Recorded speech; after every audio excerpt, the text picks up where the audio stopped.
यो चाहिँ अब हामीले जुरिक स्विजरल्यान्डकै सिन हो यो। हामीले चाहिँ एक दिनभरि एउटा माउन्ट टिटलिस अनि त्यसपछि सराउन्डिङ एरियाको टुर ग्रुप जोइन गरेको थियौँ। त्यो टुर चाहिँ 10 घन्टाको टुर थियो। 20-25 जना टुरिस्टहरू थियो, इङ्ग्लिस गाइड थियो। अनि हामी त्यसमा जोइन गरेर गयौँ। अनि हामीले फोटोहरू पनि खिचेको थियौँ। अब यो भिडियोहरू पनि थियो, भिडियोको साथसाथमा एमरिगीको फोटोहरू पनि हामीले ठाउँ रहेछ। झन्डै आधी घन्टा 1 घन्टा टाढा ज्युरिक सिटीबाट। यही यसमा चाहिँ त्यो ड्राइभरले पहिले हामीलाई झन्डै यो ठाउँमा पनि झारेको थियो टोइलेटहरू युज गर्नलाई, अनि त्यसपछि फोटोहरू खिच्नको लागि।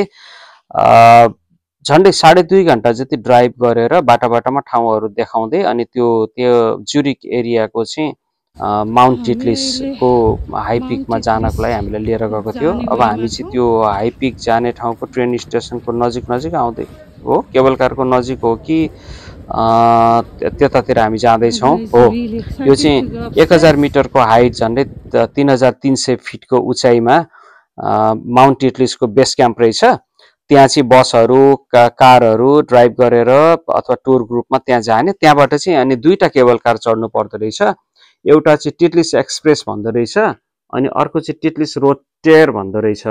टिटलिस एक्सप्रेस चाहिँ एकदम यो माथिको त्यो हिम नदीहरू सबै ग्लेसियरहरू हेर्दै जान मिल्ने। अनि त्यहाँ चाहिँ यसको भ्याली स्टेसन चाहिँ इङ्गलबर्ग भन्ने ठाउँमा रहेछ। यसको ठ्याक्कै 8 जना मान्छे बस्ने केबल कारहरू थियो। ठ्याक्कै कति लाग्यो थाहा छैन। सुरु गर्ने बेला मैले टाइम चाहिँ हेरेको थिएँ। इट्स क्वाइट लाइक लामो खालको केबल कार हो, यसको डिस्टेन्स चाहिँ भनेको थियो। झर्ने बेलामा बिर्सिएछ, अनि कतै त्यहाँ सोद्धाखेरि कसैले ठ्याक्कै केही भन्न सकेनन्। बट आई थिङ्क 10-15 मिनट चाहिँ लाग्यो कि धेरै बेर लागेको थियो। अनि यसबाट चाहिँ सर्टेन एउटा हाइटमा लगेर अनि त्यहाँनिर चाहिँ रोक्दो रहेछ। रोकेर अनि केबल कार चेन्ज गर्नुपर्ने। सेकेन्ड केबल कार हाम्रो गाइडले भनेको थियो, हामी प्रत्येक कारमा 2 जना 4 जना यस्तो थोरै मान्छे बसेका थियौँ। अनि त्यहाँनिर गएर सेकेन्ड स्टपमा सबै रुक्नु भनेर, अनि हामी सेकेन्ड स्टपमा रुकेर रेस्ट अफ द टुर मेम्बर्सहरूलाई हामी कुरिरहेको थियौँ।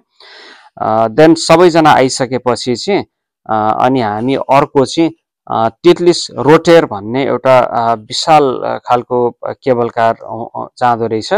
त्यसमा चाहिँ 35 देखि 40 जना मान्छेहरू बस्न मिल्ने 360 डिग्रीको रोटेट आफै घुमिरहने। अनि 5 मिनटको राइड रहेछ यो चाहिँ। यो अलिक छोटो थियो, तर यत्रो ठुलो विशाल केबल कार 35-40 जना मान्छे अट्ने चाहिँ हाम्रो पनि फर्स्ट टाइम एक्सपिरियन्स हो। We never such kind of the big cable car. अनि यो चाहिँ हो, यो अहिले देखिरहेछ, सायद यसमा हामी गइरहेछौँ होला। अनि यस पछाडि चाहिँ हामी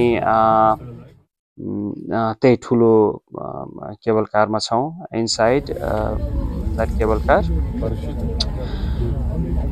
अनि त्यही सिनहरू हेर्दै, फोटो खिच्दै, भिडियो खिच्दै माथि टिटलिसको पिकमा जाँदैछौँ हामी। अनि यति माथि यस्तो हिउँ, नेपालको अब सगरमाथाको बेस क्याम्प भन्ने सुनिएको थियो, जाने मौका परेको थिएन। अब हिउँहरू त देखियो, ठाउँ ठाउँमा हिउँ पर्छ, तर यो पहाडमै पनि यसरी जाने मौका पाइएको थिएन। त्यसैले हामीलाई यो स्विजरल्यान्ड चाहिँ जान मन लागेको थियो। अनि यो टिटलिस रोटेरबाट हो। अब चाहिँ हामी माथि पिकमा आयौँ, त्यो 3020 मिटरको उचाइमा, झन्डै 10,000 फिटको उचाइमा। अब चाहिँ हामी पुग्यौँ यहाँ। त्यो यहाँ हेर्दैछौँ सबै चिजहरू। अनि हामीले यो माथि चाहिँ भिडियोहरू पनि बनायौँ, अनि फोटोहरू पनि खिचेको थियौँ। अब यही आफ्नो मेमोरीको लागि यो भिडियो बनाउँदाखेरि फोटोहरूलाई पनि राखिदिउँ, पछिसम्मको लागि एउटा मेमोरी हुन्छ, लाइफ टाइमको लागि मेमोरी हुन्छ। अनि युट्युबमा भयो भने अरू साथीभाइहरूले पनि हेर्न सक्छन्, परिवारले पनि हेर्न सक्छन् भनेर हामीले त्यो राखिदिन खोजेको हो। र आफ्नैलाई पनि हेरौँ भन्दा डिभाइसहरूमा रहिरहँदा पछि त्यो भिडियोहरू कता हराउला के होला यो चाहिँ त्यही माउन्ट टिटलिसको टपमै हो। मान्छेहरू एकदमै इन्जोय गरिरहेछन्, हामी पनि त्यस्तै इन्जोय गरिरहेछौँ। त्यहाँ जाडो रहेछ, तल त 23 डिग्री कतिको टेम्परेचर थियो, यहाँ 3020 metre above the sea level 10,000 feet भनेको छ। तल चाहिँ हामीलाई 22, 23, 24 डिग्री थियो। साधारण लुगा लगाइएको थियो, साधारण ज्याकेट जस्तो 20-21 थियो होला त्यतिखेर बिहान। तर माथि चाहिँ 3 डिग्री 4 डिग्री थियो। अब तलको त्यो टेम्परेचरले गर्दा होला, अनि जाडो भयो। जाडो भएपछि हामीले ज्याकेट चाहिँ के अरे झोलामा बोकेर लिएर आएका थियौँ माथि इनकेस चाहिएला भनेर। अनि जुत्ता चाहिँ अलिकति त्यहाँ हिउँमा राम्रै जुत्ता चाहिँदो रहेछ। कतिपय मान्छेहरूको जुत्ता चिप्लेको पनि देखिएको थियो। हामीले चाहिँ अलिअलि थाहा पाएको थियौँ र अलि राम्रो ग्रिप भएको तल समात्ने टाइपको जुत्ता ल्याएको थियौँ। यो चाहिँ आइस स्की गरिरहेछ आँटिला मान्छेहरूले, माथिबाट स्वाटै झर्दो रहेछ। त्यो फिल्महरूमा त देखेको। अनि त्यहाँ झर्ने, त्यसपछि यो चाहिँ आइस फ्लायर भन्दो रहेछ एउटा। यो सानो पुरानो टाइपको रोटेपिङ स्टाइलको केबल कार, खुट्टा झार्ने, तर लक गरिदिँदो रहेछ। अलिअलि डर त लागेको थियो कहीँ तल खसिने हो कि, सामान र मान्छे त नखस्ला, लक गर्थ्यो। तर मोबाइल चाहिँ झर्ला के अरे भिडियो खिच्दा फोटो खिच्दाखेरिको चाहिँ भन्ने डर चाहिँ लाग्थ्यो। त्यो झऱ्यो भने त जान्थ्यो, त्यो लिएर आउन सम्भव पनि थिएन त्यति तलबाट। अनि त्यस्तो भएर यो यसको पनि अनुभव गरियो। मान्छेहरू एकदम खुसी थिए, एक्साइटेड थिए हेर्दाखेरि। अनि हामी पनि त्यस्तै भयौँ। यो चाहिँ झन्डै 4-5 मिनट को घुमाएर ल्याउँदो रहेछ। अनि यो चाहिँ माथि त्यति हाइटमा सस्पेन्सन ब्रिज हो। यो चाहिँ टिटलिस क्लिफ वाक भन्दो रहेछ।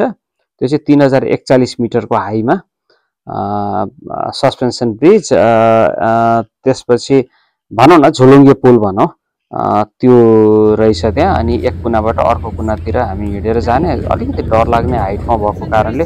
तर उनीहरूले मान्छेहरूलाई चाहिँ नलडौन् भनेर सबैतिर जाली लगाइदिएको थियो। इभन अब एउटा मोबाइल हातबाट झरे पनि नखस्ने टाइपको उनीहरूले त्यो मसिनो जाली लगाएको थियो। मान्छेको साइकोलोजी हो, यहाँबाट हामी झर्दैनौँ तल, जेसुकै भए पनि लडे पनि भन्ने हुँदो रहेछ। र त्यति डर लागेन। यदि त्यो बारहरू फेन्सहरू त्यो जाली नभएको भए चाहिँ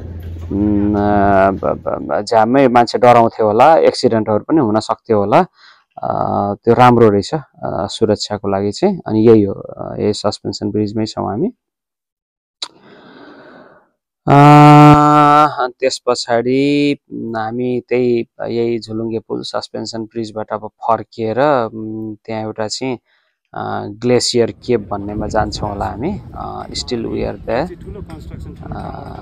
अनि जस रमाइलो भयो।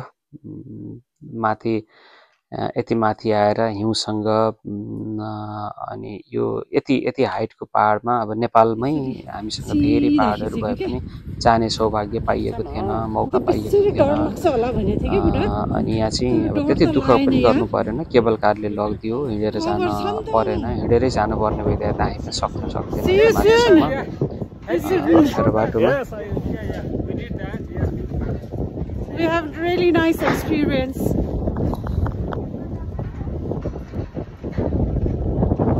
Oh, this is very nice experience. Weather is really beautiful. अनि त्यही अब त्यसैलाई निरन्तरता दिइरहेको छौँ। अब यो मेरो बुढीले अलिअलि फोटोहरू पनि खिचेको रहेछन्, फोटो पनि पार्ट अफ द जर्नी भनेर राखिदिएको। अब भिडियो पनि थिए, भिडियो मात्रै गर्नुभन्दा पनि एउटा यो स्टिल फोटो पनि रहोस् भन्ने उद्देश्यले हो। अनि अब यो पनि कति लामो रहेछ हाम्रो यो सस्पेन्सन ब्रिजको चाहिँ। अन्त यो चाहिँ अब त्यही माथिको हामीले फोटोग्राफी गरेको, फोटो खिचेको। अब यस पछाडि मैले चाहिँ त्यो ग्लेसियर केभमा, यस पछाडि अब हामी त्यहाँ ग्लेसियर केभ भन्छ, यो चाहिँ आइस केभ भनौँ न, बरफको गुफा। अनि हिउँको गुफामा यिनीहरूले चाहिँ 150 मिटर लामो रहेछ। हामी त्यो one end to other next end त्यहाँ छिरेपछि माथि पनि दायाँ बायाँ तल हिँड्ने ठाउँ सबै ठाउँमा बरफ मात्रै छ, आइस मात्रै छ। अब खै कसरी यो नपग्लेको हो अथवा यिनीहरूले केही मेन्टेन गरेको। त्यहाँ बस्ने कुर्सीहरू राखिदिया छ, फोटो खिच्ने ठाउँहरू ती सबै बरफकै छन्। अनि भित्र बत्तीहरू चाहिँ लगिदिएको छ उज्यालोको लागि। अब अँध्यारो भएको भए त गाह्रो हुन्थ्यो होला, टर्च बालेर। उज्यालो भएकोले त्यति गाह्रो भएन, थुप्रो टुरिस्टहरू हिँडिरहने। अनि 150 मिटर्स भित्रसम्म यो गुफा जाँदो रहेछ। अनि यसमा पनि हामीले इन्जोय गऱ्यौँ। त्यही हो। त्यस पछाडि अनि हामी यहीँ भित्रको फोटो हो यो, आइस केप भित्रको, त्यो ग्लेसियर केप भनौँ अथवा के हो। थुप्रो आइसहरू रहेछ, त्यसैबाट यहाँ हिम नदीहरू, ग्लेसियरहरू निस्किएर तल खोलाहरू, सानसाना खोलाहरू बनेर लेकमा जाँदो रहेछ। अनि स्विजरल्यान्डले चाहिँ जलविद्युत बनाउँदो रहेछ यो पानीहरूबाट। 60% उनीहरूको बिजुली चाहिँ हाइड्रो इलेक्ट्रिक पावरबाट बन्छ अरे, त्यही भन्दै थियो गाइडले। अनि होला हाम्रो जस्तै देश हो, भूपरिवेष्टित देश, तर उनीहरूले 100औं वर्षदेखि विकास गरे, राम्रो छ, इकोनोमी राम्रो छ। हाम्रो देश पनि ढिलो छिटो होला, आशा गरौँ। प्रकृतिले हामीलाई थुप्रो चाहिँ दिएको छ, त्यसको सही सदुपयोग होला। हामीले पनि आफ्नो देश नेपाल भनेर गर्व गरौँला, टुरिस्टहरू नबोलाइकन पनि आउलान् कुनै दिन, त्यस्तो गरौँ। अनि अब यही हो, आफ्नो पर्सनल युजको लागि बनाएको हो। हेरिदिनु भयो तपाईँहरूले, धन्यवाद छ। त्यसमा केही कमी कमजोरी छ भने कमेन्ट गरिदिनु होला, सुधार्छौँ। किनकि नजानेर हो, यो पहिलो दोस्रोचोटि बनाइदिएछ। कहाँनिर के राख्ने, क्याप्सनहरू राख्न, टाइटलहरू राख्न पनि त्यति आउँदैन। We are still learning, every टाइममा केही राम्रो बनाउने कोसिस गर्छौँ। त्यस्तो छ। तपाईँहरूले हेरिदिनु भयो। अब त्यस पछाडि अनि हामी यो सकेर चाहिँ तल झर्छौँ। तल झरेपछि कन्टिन्यू त्यहाँ टुर गरेर, यो चाहिँ अब टुर सकिसकेको जस्ट झन्डै 4-5 दिनपछि हामीले यो सबै कम्पाइल गरेर अनि राखिरहेको हो। ठिकै छ। हामी यता युकेमा बस्छौँ। युकेमा बसे पनि, लन्डनमा बस्ने भए पनि हामीले यसरी चाहिँ लन्डनमा खासै हिउँ पर्दैन कि यस्तो चिजहरू हेर्न स्कटल्यान्ड जानु पर्थ्यो माथि। स्कटल्यान्ड विन्टरमा पनि जाने मौका पाइएको थिएन। वी इन्जोयड अ लट, रमाइलो भयो। Thank you very much. Thank you for watching our video. धन्यवाद हजुरहरू सबैलाई। Thank you.